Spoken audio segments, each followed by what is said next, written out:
Hello everyone, welcome back to my YouTube channel. आज की इस वीडियो में हम लेकर आए हैं 9th क्लास का अगला चैप्टर आपका अ ट्रूली ब्यूटीफुल माइंड। और a truly beautiful mind chapter जो है रिलेटेड है एल्बर्ट आइंस्टाइन से। एल्बर्ट आइंस्टाइन के बचपन के बारे में, उनका जन्म कहाँ हुआ, उनकी क्या क्या अचीवमेंट्स थी, उसके बारे में ये सारा है। और बिना किसी देरी के क्विक समरी शुरू करते हैं। एल्बर्ट आइंस्टाइन का जो जन्म है वो 14 मार्च 1879 को जर्मनी की एक सिटी है उल्म, वहाँ पर हुआ। और कोई ऐसी इंडिकेशन नहीं थी कि वो इतने ग्रेट बनेंगे। बचपन में बिल्कुल मतलब एवरेज से चाइल्ड थे। और उनकी मदर उनको एक फ्रीक समझती थी, यानी कि जिनका बिहेवियर भी और बच्चों जैसा नहीं था।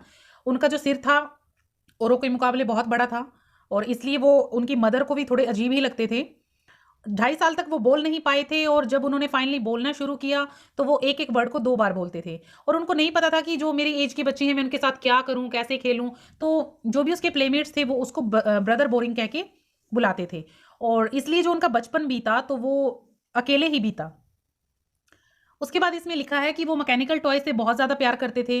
और जब उनकी सिस्टर बोर्न हुई तो उसको माजा, जिसका नाम था, उसको देख के उन्होंने कहा कि ठीक है, लेकिन अब ये बताइए कि इसके जो हैं व्हील्स कहाँ हैं। उसके बाद क्या देखते हैं हम कि जो उनके हेडमास्टर हैं वो उनके पापा को बुलाते हैं और बोलते हैं कि आइंस्टाइन फर्क नहीं पड़ता कि बड़ा होके किस फील्ड में जाए, क्या प्रोफेशन चूज करे, उसको लाइफ में कभी सक्सेस नहीं मिल सकती, ऐसा उसके हेडमास्टर का मानना था। और 6 साल की एज में उन्होंने वायलिन बजाना सीख लिया था, और उनकी मदर चाहती थी कि वो इस स्किल को अपने पूरी लाइफ मेंटेन रखें। उसके बाद लिखा है कि एल्बर्ट आइंस्टाइन इतने मतलब खराब स्टूडेंट नहीं थे, और वो जाते थे म्यूनिक में हाई स्कूल में। उसकी जो फैमिली थी वहाँ पे तभी वहाँ पे शिफ्ट हुई थी जब वो 15 मंथ्स का था। उसने हर सब्जेक्ट में अच्छे मार्क्स लिए थे। और लेकिन उसको क्या था, वो टीचर से कई बार झगड़ पड़ता था, क्योंकि उसको वो डिसिप्लिन जो स्कूल का अनुशासन है लगा लो, वो उसको बिल्कुल पसंद नहीं था। वो एक लिबरल सब एनवायरनमेंट चाहता था, आज़ादी थोड़ा चाहता था वो। और ऐसा ही हुआ कि कई बार उसके झगड़े हो जाते थे, और एट द एज ऑफ 15 उसने स्कूल को लेफ्ट कर दिया। और उसने तब लेफ्ट किया जब उसके जो पेरेंट्स थे वो मिलान में मूव्ड हो गए थे और उसको उसके रिलेटिव्स के पास छोड़ गए थे। तभी उसने स्कूल को छोड़ दिया, अपने स्कूल को छोड़ दिया। और अपने मम्मी पापा जो उसके थे, मदर और फादर, उनके साथ बहुत उनकी बहस हुई, और लॉन्ग डिस्कशन के बाद उन्होंने अपना जो है जर्मन स्पीकिंग स्कूल था वहाँ पे, एजुकेशन वहाँ पे जर्मन स्पीकिंग में स्विट्जरलैंड में उन्होंने तय की कि मैं आगे की पढ़ाई वहाँ पर करूँगा। और उनको क्या लगता था कि ये जो सिटी है ये म्यूनिक से ज़्यादा लिबरल है, स्विट्जरलैंड। उसके बाद लिखा है कि आइंस्टाइन जो थे वो मैथमेटिक्स में और फिजिक्स में बहुत ज़्यादा इंटरेस्ट रखते थे। और स्कूल को फिनिश करने के बाद उन्होंने अपनी जो स्टडी है ज्यूरिक की एक यूनिवर्सिटी में डिसाइड किया आगे कंटिन्यू करने के लिए।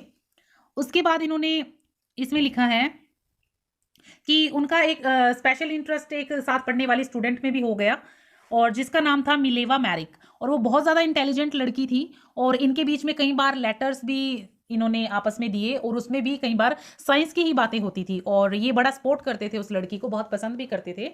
और उसके बाद लिखा है कि वो जो लड़की थी वो वहाँ पे इसलिए पढ़ती थी क्योंकि वो जो यूनिवर्सिटी थी जूरिक की, वो उन यूनिवर्सिटी में से यूरोप की एक यूनिवर्सिटी थी जो लड़कियों को भी, औरतों को भी डिग्री देती हैं। हालांकि उस टाइम पे ऐसा बहुत कम होता था। उसके बाद उन्होंने देखा कि जो उसकी फैमिली है, ये मदर है जो उनकी, वो बहुत ज़्यादा अगेंस्ट थी इस मैरिज के उन दोनों के। क्योंकि वो कहती थी कि जो ये लड़की है वो मेरे बेटे से 3 साल बड़ी है, तो इन्हें शादी नहीं करनी चाहिए। और वो जो लड़की है बहुत ज़्यादा इंटेलिजेंट है, तो इसलिए भी उसकी मदर को वो किसी तरह से नहीं पसंद थी। उसके बाद बताया गया है कि 1900 में at the age of 21 Albert Einstein जो थे यूनिवर्सिटी ग्रेजुएट हो चुके थे, लेकिन अभी भी अनएम्प्लॉयड थे, बेरोजगार थे। और उन्होंने काम किया एक टीचिंग असिस्टेंट के रूप में, और प्राइवेट लेसन्स दिए, और फाइनली एक सिक्योर जॉब ली उन्होंने 1902 में as a technical expert in the patent office in Pearl. और उनका काम क्या था, जो पीपल इन्वेंशन करते हैं उनको असेस करना। लेकिन वो इतने इंटेलिजेंट थे कि उनके दिमाग में भी कहीं ना कहीं वो अपनी इन्वेंशन भी जो था वो जारी रख रहे थे। अपने जो आइडियाज थे वो सीक्रेटली वो अपना इन्वेंशन करते रहते थे। और उसके बाद लिखा है कि one of the famous paper of 1905 was Einstein special theory of relativity according to which time and distance are not absolute. तो इसमें लिखा है 1905 में एक फेमस पेपर में जो आइंस्टाइन की स्पेशल थ्योरी ऑफ रिलेटिविटी है वो पब्लिश हुई, कि टाइम और डिस्टेंस जिनको अब तक एब्सोल्यूट माना जाता था कि वो एब्सोल्यूट नहीं है।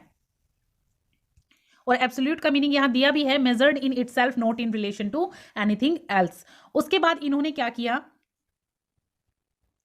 जब आइंस्टाइन जो थे फिजिक्स की प्रॉब्लम को सॉल्व कर रहे थे तब इनकी प्राइवेट लाइफ में भी बहुत ज़्यादा प्रॉब्लम्स चल रही थी। जैसा कि मैंने अभी बताया था कि एल्बर्ट की जो मदर थी उनको मिलेवा बिल्कुल भी पसंद नहीं थी। तो ऐसा चलता रहा, लेकिन कुछ टाइम बाद उन्होंने आपस में शादी कर ली। उनकी मदर का कहना था कि वो बहुत इंटेलिजेंट है and she is like a book, she is a book like you. और उसकी मदर ने कहा कि तुम दोनों शादी नहीं कर सकते। लेकिन 1903 में आइंस्टाइन ने फाइनली उसके साथ शादी कर ली। 2 बच्चे हुए, 2 लड़के हुए उनके पास। और क्या हुआ कि ये शादी जितना उन्होंने सोचा था इतनी कामयाब नहीं हुई। उनके बहुत झगड़े होने लगे और वो जो लड़की थी एक अनहैप्पी हाउसवाइफ बन गई और उसने अपनी सारी इंटेलेक्चुअल एम्बिशन था इस शादी के चक्कर में सब खो भी दिया और कांस्टेंट फाइटिंग उनकी होने लगी। और जो कपल था वो उन्होंने डाइवोर्स ले लिया 1919 में।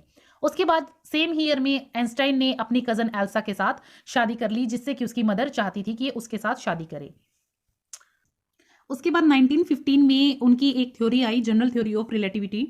वो उसके बाद जब 1919 में सोलर एक्लिप्स हुआ तो उनकी थ्योरी प्रूफ हो गई और उसके बाद उनको इतनी फेम मिली, बहुत उनके न्यूज़पेपर में उनका पूरा फेम मिला उनको। मीडिया थी, मीडिया में उनके बहुत सारे इंटरव्यूज़ हुए और उनको बहुत जगह से इनविटेशन भी मिलने लगे। और उन्होंने फिजिक्स में 1919 में उनकी थ्योरी जो थी वो प्रूफ हो गई। और उसके बाद 1921 में उनको नोबेल प्राइज़ मिला फिजिक्स के लिए। बहुत इनविटेशन ऑल वर्ल्ड से उनको आने लगे, ऑल ओवर द वर्ल्ड, और सबने उनको इतना सम्मान दिया। और प्रेस उनके मतलब कि चारों तरफ बस उनका इंटरव्यू लेने के लिए उनके चारों तरफ प्रेस होती थी।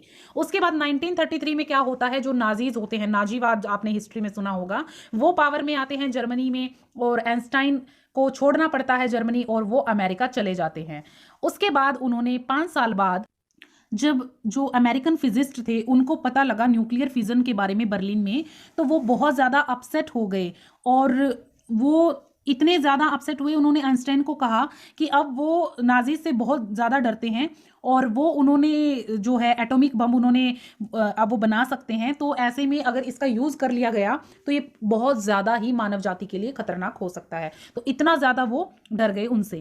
तो जो आइंस्टाइन के कलीग्स थे उन्होंने उनको फोर्स किया कि आप एक लेटर लिखो, जो उनकी कलीग थी, कि आप एक लेटर लिखो उनको, अमेरिकन प्रेसिडेंट को, फ्रैंकलिन डी रूजेवेल्ट, ऑन 2 अगस्त 1939 में, जिसमें उसने वार्न किया है एल्बर्ट आइंस्टाइन ने कि एक सिंगल बॉम्ब जो है इस टाइप का वो पूरे के पूरे पोर्ट को ख़त्म कर सकता है, बहुत ज़्यादा डिस्ट्रॉय कर सकता है, पूरे शहर को बिल्कुल तबाह कर सकता है और ये नहीं गिराना चाहिए, इसके बहुत ज़्यादा बुरे इफ़ेक्ट होंगे। लेकिन उसके जो वर्ड थे, जो उसका लेटर था, बिल्कुल हल्के में लिया, उसको इतनी तवज्जो नहीं दी गई। और फाइनली जो अमेरिकन्स थे उन्होंने एटॉमिक बॉम्ब को सीक्रेटली डेवलप किया अपने प्रोजेक्ट में। और जापानीज सिटी हिरोशिमा और नागासाकी, हम आज भी बहुत फेमस है, हम पढ़ते हैं, अगस्त 1945 में जापान के इन 2 शहरों पर वो बम गिरा दिए। और कितना वहाँ पे नुकसान हुआ ये आज भी वहाँ के लोग भुगत रहे हैं।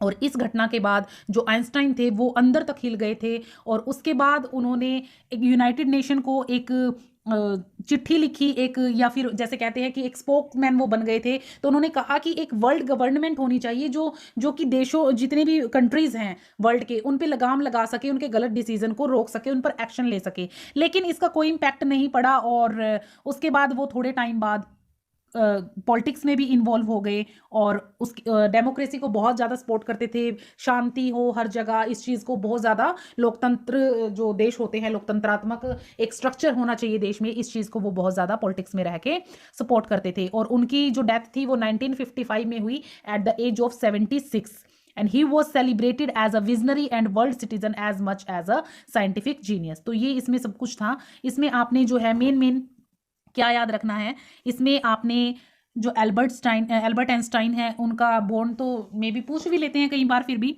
और 14 मार्च 1879। उसके बाद वो एवरेज चाइल्ड थे, अगर मैं आउटलाइन आपको दूं, और म्यूनिक में हाई स्कूल में जाते थे। उसके बाद उन्होंने 15 ईयर्स की एज में उसको छोड़ दिया था। उसके बाद फर्दर स्टडी उन्होंने स्विट्ज़रलैंड में की। मिलेवा मारिक उनकी फर्स्ट वाइफ थी। उसके बाद उन्होंने अपनी कज़न के साथ मैरिज की और फिर उन्होंने थ्योरी दी अपनी रिलेटिविटी के लिए। और उसके बाद 1919 में इनकी थ्योरी जो है वो प्रूफ हो गई। उसके बाद इनका आपने करना है नोबेल प्राइज़। जो नोबेल प्राइज़ है वो 1921 में मिला इनको, नोबेल प्राइज़ मिला इनको 1921 में। और उसके बाद हिरोशिमा और नागासाकी, ये हिस्ट्री का भी क्वेश्चन आपका बन जाता है। इन जापानीज सिटीज़ थी। अगस्त 1945 में अमेरिका ने इन पर न्यूक्लियर से बॉम्ब जो था वो इन पर फेंका था। उसके बाद बहुत ज़्यादा डिस्ट्रक्शन वहाँ पर हुआ था और 1955 में एट द एज ऑफ 76 इनकी डेथ हो गई। तो ये सब कुछ था इसमें। नेक्स्ट चैप्टर के साथ फिर मिलेंगे। Till then bye bye.